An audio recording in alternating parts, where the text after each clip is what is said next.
श्री सद्गुरु चरण कमलेभ्यो नमः। श्री ललिता महात्रिपुर सुंदर्यै नमः।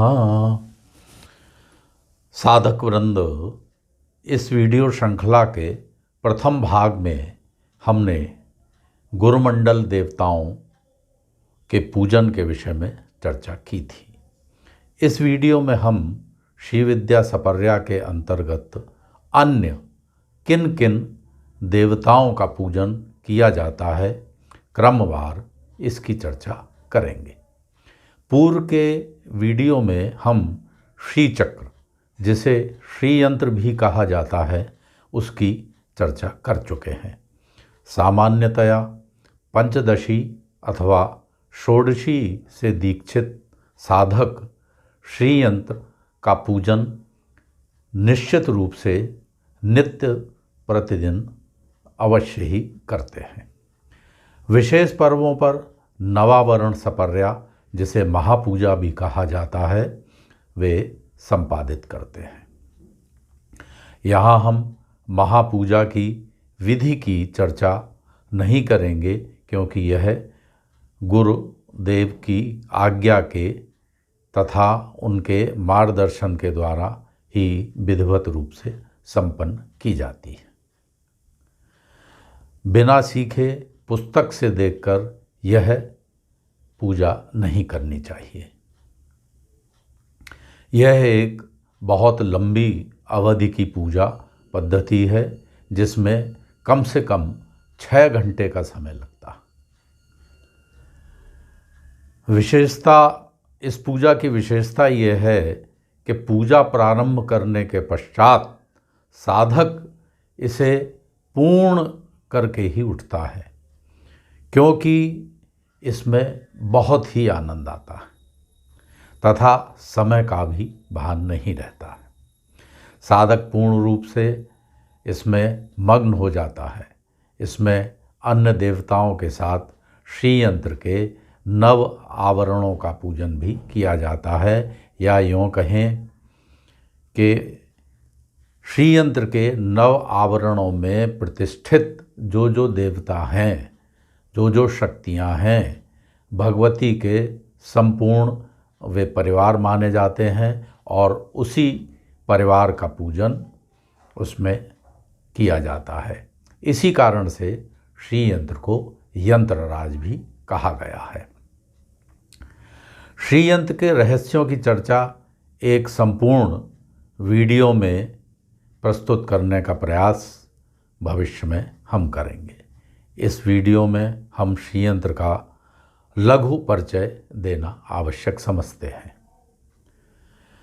वरिष्ठ श्री विद्योपासकों का कहना है कि श्री विद्या सपर्या का प्रारंभ बाह्य पूजा से करना चाहिए। अनंतर में यह पूजा आंतरिक अनुभव में परिणत होकर नित्य अनंत महदानंद को प्राप्त हो जाती है। इसी बाह्य पूजा के अंतर्गत श्री यंत्र पूजन अथवा नवावरण पूजा संपन्न की जाती है। यह हम पूर्व के वीडियो में कह आए हैं कि श्री विद्या का स्थूल शरीर श्री चक्र है तथा सूक्ष्म शरीर पंचदशी मंत्र है। श्री चक्र में श्री महात्रिपुर सुंदरी का निवास स्थान है। श्री चक्र में 4 शिव कोण तथा 5 शक्ति कोण होते हैं। इनके योग से ही संपूर्ण श्री चक्र बनता है। इसका वर्णन भगवतपाद शंकराचार्य ने सौंदर्य लहरी के श्लोक संख्या 11 में किया। 4 श्रीकंठ और 5 शिव युवतियाँ इन 9 मूल प्रकृतियों से तेरे रहने के 43 त्रिकोण बनते हैं, जो शंभु के बिंदु स्थान से भिन्न है। वे 3 वृत्तों और 3 रेखाओं सहित 8 और 16 दलों से युक्त हैं। श्रीकंठ से तात्पर्य 4 शिव त्रिकोणों से है तथा 5 शिव युवती से तात्पर्य 5 शक्ति त्रिकोणों से है। शिव और शक्ति त्रिकोणों का मुख एक दूसरे के विपरीत होता है।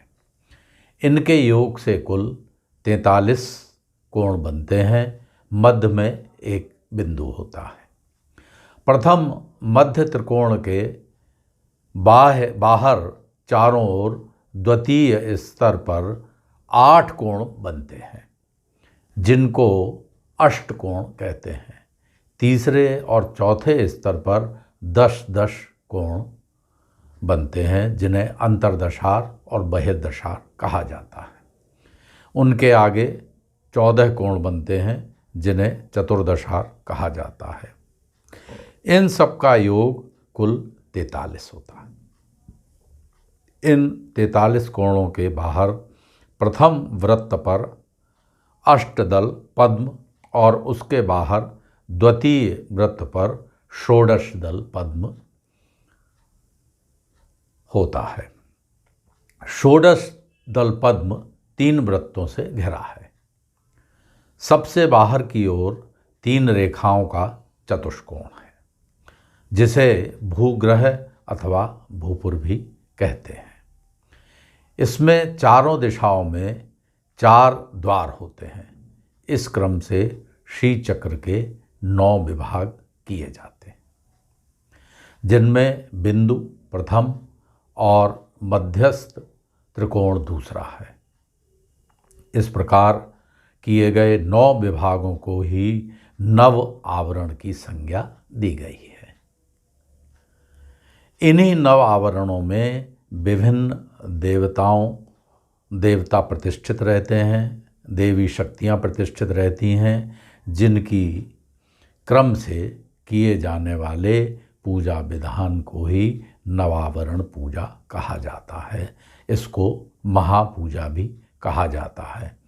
इन आवरणों में किन किन देवी देवताओं का पूजन किया जाता है, यही हमारे इस वीडियो का विवेच्य विषय है। आइए अब इस पूजा के अंतर्गत प्रारंभ किन देवताओं की पूजा से होता है उसकी चर्चा हम यहाँ करेंगे। सर्वप्रथम हम याग मंदिर अर्थात पूजा गृह में प्रवेश करते हैं। याग मंदिर प्रवेश में दक्ष शाखा में भद्रकाली और वाम शाखा में भैरव का तथा ऊर्ध्व शाखा में लंबोदर का पूजन द्वार देवताओं के रूप में किया जाता है। इसके अनंतर गुरु पादुका पूजन किया जाता है। इसके पश्चात श्रीयंत्र की लघु प्राण प्रतिष्ठा कर क्रम से 44 मंदिरों का पूजन संपन्न किया जाता है। इसके अनंतर दीप पूजन के बाद विभिन्न मंडलों एवं कलशादि का पूजन संपन्न किया जाता है। इसके पश्चात श्री ललिता का यंत्रराज में कामेश्वरांक में आवाहन कर चतुःषष्ट्युपचार यानी 64 प्रकार से उपचारों से पूजा संपन्न की जाती है। इसमें इन उपचारों में प्रमुख हैं पाद्य, अर्घ्य, आचमन, मधुपर्क, स्नान, वस्त्र, चंदन, पुष्पमाला, सिंदूर, आभूषण, आयुध, नैवेद्य, कर्पूर वीटिका, धूप, दीप, आरती आदि है। चतुःषष्ट्युपचार पूजा का क्या रहस्य है, इसकी भी चर्चा हमको यहाँ पर करनी चाहिए। कुछ उपचारों में निहित भाव को ही हम यहाँ प्रकट कर पाएंगे। समस्त 64 उपचारों का क्या रहस्य है उसको प्रकट करने के लिए एक संपूर्ण वीडियो की, 1 या 2 वीडियो की आवश्यकता होगी और उनका हम भविष्य में निर्माण करेंगे। आइए अब इनमें से कुछ उपचारों के रहस्य का वर्णन करते हैं। प्रथम उपचार है पाद्य, जिसके अंतर्गत श्री देवी के चरण युगलों को सुगंधित द्रव्यों से मिश्रित जल से प्रक्षालन की भावना की जाती है। श्री ललिता के चरण साधना पथ के विशिष्ट मार्ग श्री विद्या की ओर संकेत करते हैं। यानी श्री ललिता के जो चरण हैं, चरण हमेशा किसी मार्ग पर चलने का संकेत करते हैं। तो श्री ललिता के जो चरण हैं वो इस श्री विद्या मार्ग पर चलने का संकेत करते हैं। पाद प्रक्षालन का अर्थ है कि चरणों में लगी धूल को हटाना, किंतु साधक के अज्ञान एवं भ्रम को दूर करना इसका भाव होता है। द्वितीय, इसके अनंतर हम आभरणावरोपण ये उपचार प्रदान करते हैं, उसकी चर्चा करेंगे। इसका अर्थ है कि श्री ललिता के शरीर से समस्त आभूषणों को उतारे जाने की भावना करना। श्री देवी का शरीर पंचदशी मंत्र ही है तथा साधक को इसकी दीक्षा से पूर्व विभिन्न चरणों से होते हुए आगे का मार्ग प्रशस्त करना होता है, क्योंकि श्री विद्या की दीक्षा एक क्रम दीक्षा होती है। क्रम से बहुत सारी दीक्षाओं के पश्चात पंचदशी और षोडशी मंत्र की दीक्षा प्रदान की जाती है गुरुदेव के द्वारा। तो गुरुदेव के द्वारा प्रदान की जाने वाली इन विभिन्न दीक्षाओं से ही तात्पर्य यहाँ आभूषणों का अवरोपण करना है। इसके आगे जो अगला उपचार है वो है सुगंधि तैलाभ्यंग, उसका हम कथन करेंगे। सुगंध लेपन के 2 प्रभाव होते हैं, ये हम सभी जानते हैं। प्रथम दुर्गंधादि को हटाना और दूसरा ताजगी अथवा नवीन शक्ति का अनुभव करना। उससे भाव यह है कि इस उपचार से जो भी सूक्ष्म भ्रम,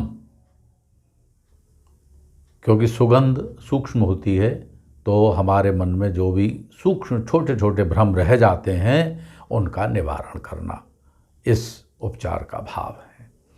इसके अनंतर अरुण दुकूल परिधान ये उपचार दिया जाता है, उसकी चर्चा करेंगे। इस उपचार में श्री देवी को अरुण अथवा लाल रंग का वस्त्र अर्पित किए जाने की भावना की जाती है। वस्त्र धारण का उद्देश्य नग्नता का निवारण होता है, ये हम सभी जानते हैं। यहाँ नग्नता का भाव अविवेक से है। विवेक से तात्पर्य मानव मात्र के प्रति स्नेह तथा बंधुत्व के भाव से है। रक्तवर्ण इस भाव को दर्शाता है।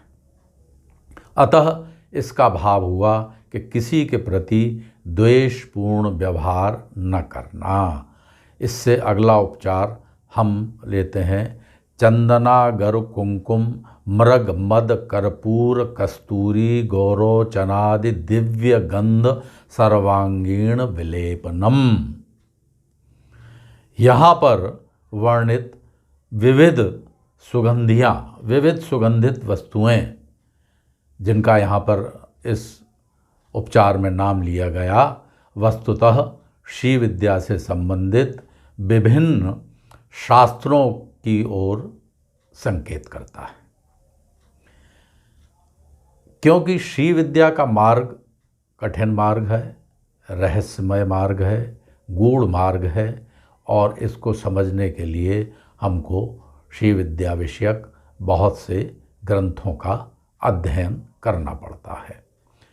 और जब हम उनका अध्ययन कर लेते हैं तो हम एक प्रकार की सुगंधि का, उस ज्ञान रूपी सुगंधि का अनुभव हम करने लगते हैं। वे ही विभिन्न सुगंधियों से यहाँ पर शास्त्र वे ही कहे गए हैं। वास्तव में इस उपचार का भाव यह है कि मूल मंत्र के विषय में विस्तृत रूप से समस्त ग्रंथों का अध्ययन करते हुए इस मार्ग पर आगे बढ़ना, इस मार्ग का अवलंबन करना। इससे अगला उपचार नवमणि मुकुट है। उसका नव से तात्पर्य नया तथा मणि से तात्पर्य रत्नों से है। नवीन मणियों से जटित मुकुट अर्पित करने का भाव यहाँ दर्शाया गया है। मुकुट सिर पर धारण किया जाता है, जहाँ पर सहस्त्रार चक्र होता है। सहस्रार चक्र सहस्र दल कमल के समान होता है। रत्नों में एक प्रकार की विशेष आभा अथवा ज्योति विद्यमान रहती है। तो इस उपचार का भाव यह है कि हमारे अंतर में एक दिव्य आभा का उदय इस श्री विद्या दीक्षा, इस पंचदशी मंत्र की दीक्षा के पश्चात होता है और इस नवावरण पूजा से होता है। इतने उपचारों के वर्णन के बाद अब हम आगे बढ़ते हैं। इसके अनंतर जो उपचार, जो पूजा की जाती है, उसका नाम है चतुरायतन पूजा। किस दिशा में, चतुरायतन से अर्थ होता चार देवताओं का पूजन।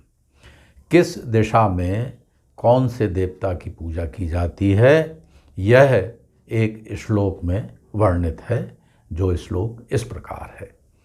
नैर्ते च गणेशानं सूर्यं वायव्य एव च ऐशान्यां विष्णुमाग्नेये शिवं चैव प्रपूजयेत्। इससे आपको देवताओं का पूजन किस दिशा में किया जाता है, किस किस देवता का पूजन किस दिशा में किया जाता है, यह ज्ञात हो गया होगा। ये चार देवता हैं गणपति, सूर्य, महाविष्णु और शिव। इसका रहस्य अब हम आपको बताएंगे।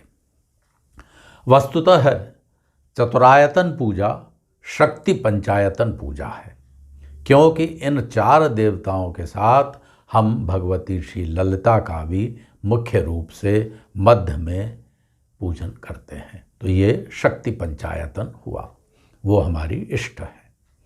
शक्ति अर्थात श्री देवी का मध्य में पूजन करके गणपति का पूजन समस्त विघ्नों के विनाश के लिए चतुरायतन पूजा में सर्वप्रथम किया जाता है। पूजा में किसी प्रकार का भी व्यवधान न हो, कोई विघ्न ना उत्पन्न हो, इसलिए सर्वप्रथम गणपति का विघ्नेश के रूप में पूजन किया जाता है। वे सब विघ्नों का हरण कर देते हैं। दूसरे देवता सूर्य हैं। सूर्य की उत्पत्ति का कारक माना गया है तथा उनका पूजन इस भाव से ही किया जाता है। तीसरे देवता विष्णु हैं। वे हम सब जानते हैं सृष्टि के पालक हैं, तो उनका पूजन पालनकर्ता के भाव से किया जाता है। और चतुर्थ देवता शिव हैं, जिनका पूजन चतुरायतन पूजा में किया जाता है। और हम सब जानते हैं कि शिव का प्रकटीकरण बहुत से रूपों में होता है तथा वे इन रूपों में भिन्न भिन्न कार्य करते हैं। उदाहरण के लिए ईश्वर, महादेव, सदाशिव तथा कामेश्वर आदि शिव के ही रूप हैं। अतः चतुरायतन में उनका पूजन इसी भाव से किया जाता है। उनकी विभिन्न शक्तियों, उनके विभिन्न क्रियाकलापों, कार्यों को वे जो संपादित करते हैं, उनकी दृष्टि से, उनकी शक्तियों से उनका पूजन संपन्न किया जाता है। इसके अनंतर चतुरायतन पूजा के पश्चात 15 तिथि नित्याओं का पूजन संपन्न किया जाता है। हम सभी जानते हैं कि तिथियों का सीधा संबंध चंद्रमा की कलाओं से है। इन 15 तिथियों की 15 नित्याएं होती हैं। वस्तुतः तिथियां तो 14 ही होती हैं। 15वीं तिथि पक्षानुसार या तो पूर्णिमा होती है या अमावस्या होती है। इनकी पूर्णिमा और अमावस्या तिथियों की नित्या स्वयं महाकामेश्वरी ही है। ये ही श्री ललिता महानित्या कहलाती हैं। पंचदशी मंत्र में भी 15 अक्षर होते हैं, जो कि चंद्रमा की इन 15 कलाओं के द्योतक हैं। कामेश्वरी नित्या से लेकर चित्रा नित्या तक इन समस्त नित्याओं का पूजन किया जाता है तथा श्री ललिता महानित्या का पूजन भी किया जाता है। इसके अनंतर गुरुमंडल का पूजन किया जाता है। इस वीडियो श्रृंखला के प्रथम भाग में इस विषय में तथा आमनायों के विषय में हम विस्तार से बता चुके हैं। गुरुमंडल में प्रमुख रूप से दिव्यौघ, सिद्धौघ तथा मानवौघ गुरुओं का पूजन किया जाता है। इनकी संख्या तथा नाम आमनायों के अनुसार भिन्न भिन्न होते हैं। इनके साथ ही परमेष्ठी गुरु, परम गुरु और स्वगुरु का भी पूजन संपन्न किया जाता है। श्री गुरु मंडलार्चन के अनंतर श्री ललितांबिका से आज्ञा लेकर श्री चक्र के 9 आवरणों का पूजन, उन आवरणों में प्रतिष्ठित शक्तियों तथा देवताओं का पूजन संपन्न किया जाता है, क्योंकि ये सब श्री देवी के परिवार के रूप में ही प्रतिष्ठित हैं। यह पूजा बहुत ही रहस्यात्मक है तथा कभी भी इस पूजा को सार्वजनिक रूप से नहीं करना चाहिए। ऐसा शास्त्रों में निषेध किया गया। यहाँ हम यह स्पष्ट करना चाहेंगे कि प्रत्येक आवरण का एक विशिष्ट नाम होता है तथा प्रत्येक आवरण के विशिष्ट बीजाक्षर, चक्रेश्वरी शक्ति, सिद्धि शक्ति, मुद्रा शक्ति तथा योगिनी होती है। प्रत्येक आवरण में निश्चित संख्या में आवरण शक्तियों का पूजन किया जाता है। अब हम इसी क्रम में 9 आवरण का वर्णन करेंगे। प्रथम आवरण का नाम त्रैलोक्य मोहन चक्र है। उसकी चक्रेश्वरी त्रिपुरा है, सिद्धि शक्ति अणिमा है तथा मुद्रा शक्ति सर्व संक्षोभणी है। योगिनी प्रकट योगिनी है, जिनका इन योगिनी का हमेशा प्रत्येक आवरण के अंत में पूजन किया जाता है। प्रथम आवरण त्रिरेखात्मक है, उसमें 3 रेखा हैं तथा इनमें कुल 28 शक्तियों का पूजन होता है। प्रथम रेखा में 10 सिद्धि शक्तियों का, द्वितीय रेखा में 8 मातृका शक्तियों का तथा तृतीय रेखा में 10 मुद्रा शक्तियों का पूजन किया जाता है। इसके अनंतर प्रथमावरण की योगिनी का पूजन किया जाता है। द्वितीय आवरण का नाम सर्वाशा पूरक चक्र है, जो कि षोडश दल कमल के रूप में है। इसमें कमल में 16 पंखुड़ियाँ हैं। त्रिपुरेश्वरी इसकी चक्रेश्वरी हैं, लघिमा इसकी सिद्धि शक्ति है तथा मुद्रा शक्ति सर्व विद्रावणी है। योगिनी गुप्त योगिनी है तथा इसमें कुल शक्तियाँ 16 हैं, जो कि कामाकर्षणी नित्या कला देवी से लेकर शरीराकर्षणी नित्या कला देवी तक तृतीय आवरण का नाम सर्व संक्षोभण चक्र है। इसकी चक्रेश्वरी त्रिपुर सुंदरी, सिद्ध शक्ति, महिमा, मुद्रा शक्ति, सर्वाकर्षणी योगिनी और योगिनी गुप्ततर योगिनी है। यह आवरण अष्टदल कमल के रूप में है। इसमें अनंग कुसुमा देवी से अनंग मालिनी देवी तक 8 शक्तियों का पूजन संपन्न किया जाता है। चतुर्थ आवरण का नाम सर्व सौभाग्यदायक चक्र है। त्रिपुरवासिनी इसकी चक्रेश्वरी हैं। सिद्धि शक्ति, ईशुत्व, मुद्रा शक्ति, सिद्ध शक्ति ईशुत्व है, मुद्रा शक्ति सर्व वशंकरी। संप्रदाय योगिनी इसकी योगिनी है। इस आवरण में सर्व संक्षोभणी से लेकर सर्व सिद्धि, सर्वद्वंदक क्षयंकरी 14 शक्तियों का पूजन होता है। पंचम आवरण का नाम सर्वार्थ साधक चक्र है, जिसकी चक्रेश्वरी त्रिपुराशी चक्रेश्वरी हैं। वशित्व इसकी सिद्ध शक्ति है और सर्वोन्मादनी इसकी मुद्रा शक्ति है। कुलोत्तीर्ण योगिनी है तथा आवरण शक्तियाँ सर्व प्रियंकरी से लेकर सर्व सौभाग्यदायिनी तक कुल 10 है। षष्ठावरण का नाम सर्व रक्षाकर चक्र है। त्रिपुर मालिनी इसकी चक्रेश्वरी है। प्राकाम्य सिद्धि शक्ति है। सर्व महांकुशा इसकी मुद्रा शक्ति है तथा इसकी योगिनी निगर्भ योगिनी है। इसमें सर्वज्ञा देवी से प्रारंभ कर सर्वेप्सित फलप्रदा देवी तक कुल 10 शक्तियों का पूजन होता है। सप्तम आवरण का नाम सर्व रोग हर चक्र है। त्रिपुरा सिद्धा इसकी चक्रेश्वरी हैं। भुक्ति सिद्धि इसकी सिद्ध शक्ति हैं और सर्वखेचरी इसकी मुद्रा शक्ति है तथा योगिनी इसकी रहस्य योगिनी है। इसमें अष्ट वशिन्यादि वाग देवताओं का पूजन किया जाता है।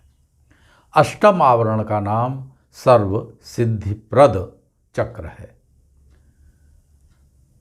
त्रिपुराम्बा चक्रेश्वरी हैं।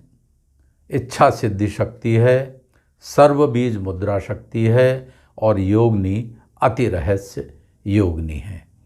इस आवरण में भगवती के आयुध, बाण, धनुष, पाश और अंकुश,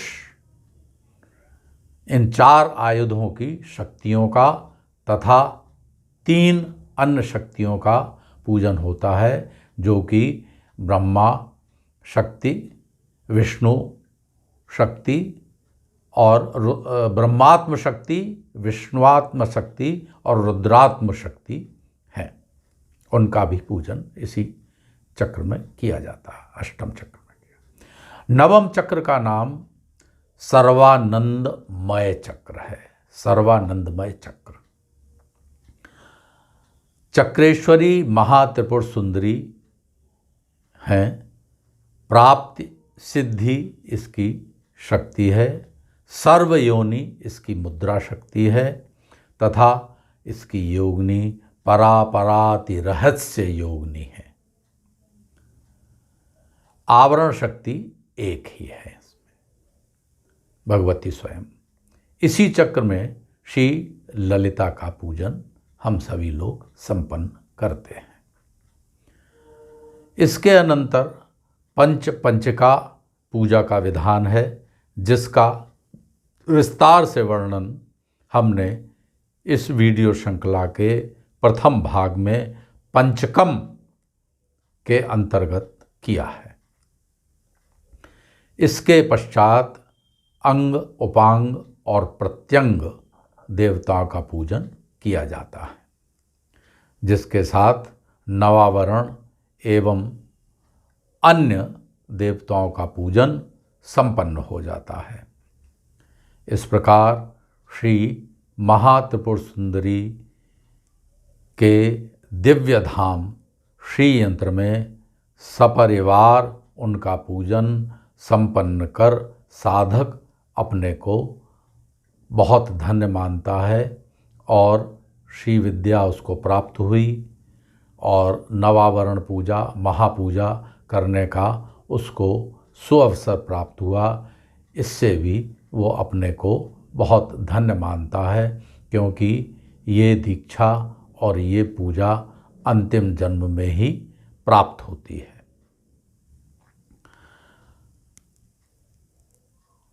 अब हम इस संपूर्ण वर्णन को श्री देवी के चरण युगलों में प्रणाम कर उनको ही निवेदित करते हैं।